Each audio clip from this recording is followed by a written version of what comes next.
Hello my dear students, how are you all? I hope you all are fit and fine. This is Sonia Kaushik and we are going to start a very important topic from chapter Biomolecules of 11th Biology, and the topic is primary and secondary metabolite. Alright, primary and secondary metabolite की हम बात करेंगे students. So before coming to the topic we should clear that what is metabolite. Metabolite क्या है या फिर इससे related एक टर्म है मेटाबॉलिज्म. ये क्या होता है? तो students, metabolites are the substances that are formed और दैट आर सिंथेसाइज्ड इन और दैट हेल्प्स इन मेटाबॉलिज्म. ऐसे सब्सटेंसेस जो मेटाबॉलिज्म में कहीं ना कहीं हेल्प करते हैं या फिर मेटाबॉलिज्म का पार्ट है, ऐसे बायोमोलिक्यूल्स को क्या कहा जाता है? ऐसे ऑर्गेनिक मॉलिक्यूल्स, ऐसे बायोमोलिक्यूल्स को क्या कहा जाता है स्टूडेंट्स? मेटाबोलाइट्स. ठीक है, तो मेटाबोलाइट्स क्या है? Basically biomolecules. Alright, basically biomolecules ही हैं. ठीक है, that give rise to various products during metabolism. Now question arises, what is metabolism? ये metabolism क्या है students? It is the sum total of the reaction that are going on inside the living organism.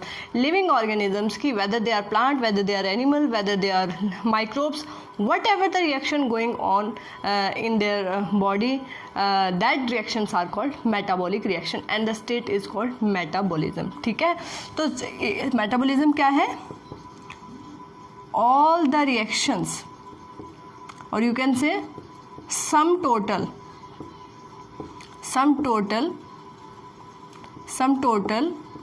of all the reaction going या फिर occurring inside the body of living organism. तो living organisms की body में जो भी reactions होती हैं students, उसको मेटाबॉलिज्म कहते हैं. अब मेटाबॉलिज्म में टू टाइप्स की रिएक्शन हो सकती है, या तो रिएक्शन होगी कैटाबॉलिज्म या फिर होगा anabolism. Alright students, catabolism, anabolism, ये फैमिलियर टर्म्स है, you have studied in your previous classes also. देखिए कैटाबॉलिज्म में क्या है? Catabolism are the type of reaction in which complex substances changes to simple substances. ठीक है students, complex substances changes into simple substances. These type of reactions are called catabolism. And the reactions in which simple substances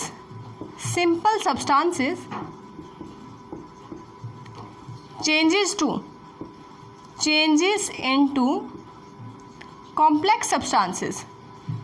ठीक है, इस तरह के reactions को क्या कहेंगे students? We can call them as anabolic reaction. Can you give example? जैसे catabolic का एग्जांपल हम कह सकते हैं रेस्पिरेशन, और भी बहुत सारी रिएक्शन है, रेस्पिरेशन है, डाइजेशन है, जिसमें कम्प्लेक्स से सिंपल चीज़ें बन रही है.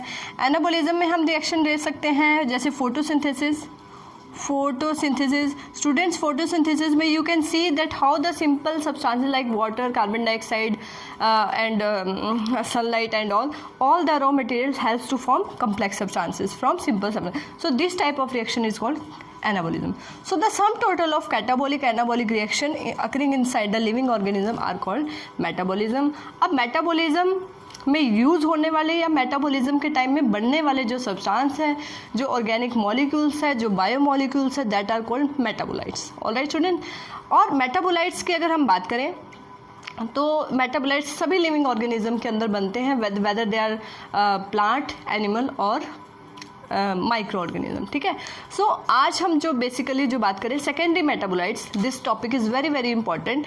ये हम बात करेंगे इन रिस्पेक्ट टू प्लांट्स. ठीक है, प्लांट्स के रिस्पेक्ट में हम बात करेंगे student. So first of all, before coming to the topic, we have to differentiate what are primary metabolite and what are secondary metabolite. Primary means important, like जैसे हमने अगर हम रिप्रोडक्टिव सिस्टम की बात करें तो प्राइमरी सेक्स ऑर्गन जैसे male के अंदर टेस्टिस, फीमेल के अंदर ओवरीज, मतलब that are main and other parts are secondary. Similarly अगर हम मेटाबोलाइट्स के केस में बात करें तो जो बहुत इंपॉर्टेंट है मेटाबोलाइट्स, बहुत important in the sense they are important for growth, they are important for development, they are important for metabolic reaction. So the substances, the organic molecules or the substances that are involved in important processes like growth and development, that are called primary metabolites. Primary metabolites. All right, primary metabolites specifically involved in growth and development of the organism.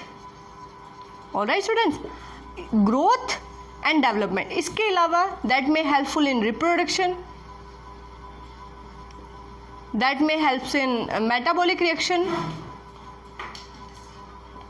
All right, so we can say the primary metabolites are not replaced by other things or other molecules. All right, so primary metabolites may be carbohydrates that are energy giving food, that may be proteins that are body building food. ठीक है, I am telling regarding animal system. ठीक है, and if we talk about nucleic acid that is DNA or RNA that are important as a genetic material, you can say, and that also helps in gene expression. All right, so these are the primary metabolites. So they may be protein, they may be lipid, they may be nucleic acid, DNA or RNA. These are primary metabolites. So we can say they have these organic molecules, या हम कहें biomolecules, have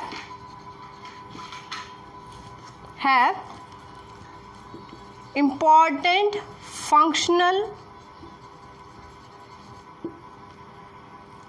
or structure role, and that character is identified easily.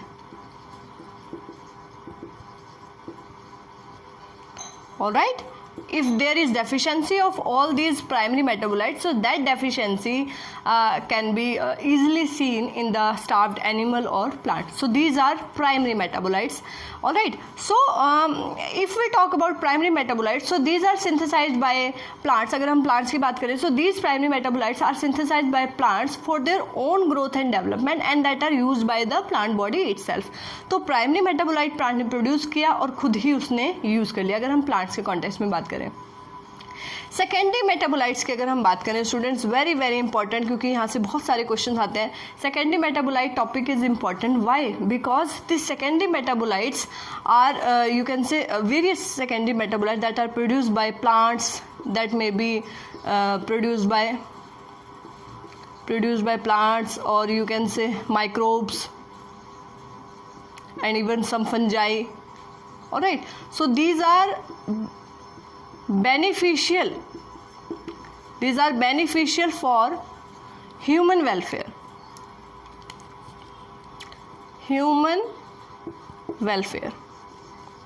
ठीक है, ये humans के लिए important है, humans के लिए यूजफुल है. Not so important for plants itself. Plants के लिए ये इतने ज़्यादा इम्पॉर्टेंट नहीं है. तो ये प्लांट्स के अंदर फिर प्रेजेंट क्यों है, एक क्वेश्चन ये भी अराइज होता है. तो सेकेंडरी मेटाबोलाइट्स के अगर हम कुछ एग्जांपल्स ले students, so that may be in the form of pigment, that may be in the form of you can से drugs, that may be in the form of toxin, in the form of oil, in the form of polymeric substances. तो बहुत सारे ऐसे substances है students जिनको secondary metabolites बोलते हैं, that are use for human welfare. Humans उनको अपने फ़ायदे के लिए यूज़ कर रहे हैं. For example rubber plant is producing rubber, but rubber plant have no use of that rubber, we are using that rubber. All right, तो rubber is a polymeric substance. इसी तरीके से हम बात करें विनक्रिस्टिन, विनब्लास्टिन, जो ड्रग्स हैं that are anti cancer drug that are use in treatment of cancer, that are produced by plant. Similarly अगर हम बात करें एंटी मलेरियल ड्रग जो क्यूनिन है, that is obtain from cinchona tree की bark से जो मिलती है. So all these are example of secondary metabolites even then spices you can say, even then we can talk about perfumes and scents that are produced by plants, and they don't have any use. Even then some scientists or some plant physiologists believes that these secondary metabolites may be produced at the time of stress, at the time of you can say unfavorable condition by the plants. ठीक है, तो कहीं ना कहीं stressful condition में कुछ उनके लिए हेल्पफुल हो सकते हैं. जैसे अगर हम रबर की बात करें, so rubber is a impermeable to water. So if rubber plant have that rubber as a exudate. Exudate का मतलब होता है इफ़ अ प्लांट, जैसे स्टेम है, स्टेम में कोई कट लग गया स्टूडेंट, कट लग गया इधर से, तो जो भी इधर से लिक्विड ऊजेज आउट होगा, the liquid oozes out, that is called exudate. उसको एक्सीडुएट कहते हैं. ठीक है, तो हो सकता है that exudate in the form of gum या रबर के फॉर्म में, that may be impermeable to water and that may help to protect them from insects. ठीक है, तो इस तरह की कुछ प्रोटेक्टिव प्रॉपर्टीज़ जो हैं they may have from this secondary metabolite. लेकिन इनका जैसे प्राइमरी मेटाबोलाइट उनकी ग्रोथ डेवलपमेंट के लिए इंपॉर्टेंट है, इस तरीके से कोई इंपॉर्टेंट रोल सेकेंडरी मेटाबोलाइट्स का प्लांट्स में नहीं देखा गया है. So how they are helpful in human welfare. Human welfare में कहाँ उनका रोल है and how we are using them. So I am giving you some examples of this secondary metabolites and how they are useful for human welfare. I am giving you some examples like secondary metabolites. Examples की हम बात करेंगे and the topic is very very important for competition point of view. Examples की हम बात करेंगे students, examples की हम बात करेंगे. सो दे मे बी एल्केलॉइड. ठीक है, एल्केलॉइड में मॉर्फिन की बात करते हैं, मॉर्फिन, और एक और बात करेंगे हम कोडीन. ऑलराइट, तो ये दोनों एल्केलॉइड है, सेकेंडरी मेटाबोलाइट है that are produced by plants. ठीक है, तो अब मॉर्फिन की अगर हम बात करें स्टूडेंट्स, मॉर्फिन और कोडीन दोनों ही कहाँ यूज़ होते हैं. अगर इनकी यूज़ की बात करें, how they are useful for human being, तो यूजफुल की बात करें स्टूडेंट्स, तो they are pain killer. Pain killers की तरह इनको यूज़ कर सकते हैं. ठीक है, ये सर्जरीज में भी यूज़ होती है, आफ्टर सर्जरी. ठीक है, एज अ पेन किलर ये यूज़ होती है. It is use to relieve mild pain. ठीक है, माइल्ड पेन यानी कि जब पेन कम पेन है तो उसमें रिलीव. एंड कहीं ना कहीं codeine is also helpful in you can say treatment of cough.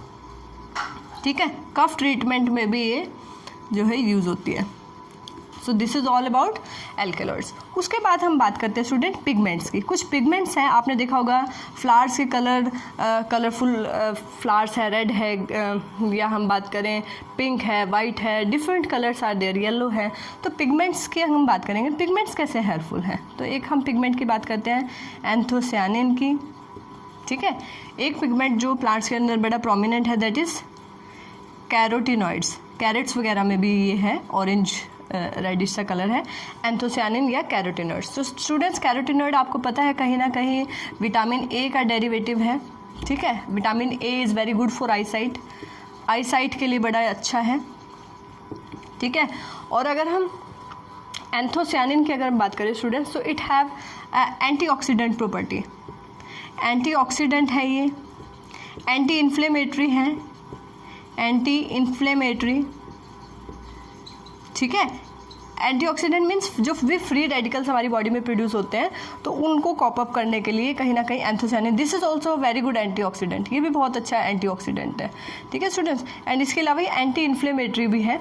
So pigments को आपने देखा कि किस तरीके से वो यूज़ हो रहे हैं. ठीक है, इसके अलावा स्टूडेंट्स ये पिगमेंट्स कई बार एंटी वायरल भी हो सकते हैं, वायरल ट्रीटमेंट में यूज़ हो सकते हैं. ठीक है, एंटी वायरल भी हो सकते हैं, एंटी कैंसरस भी हो सकते हैं.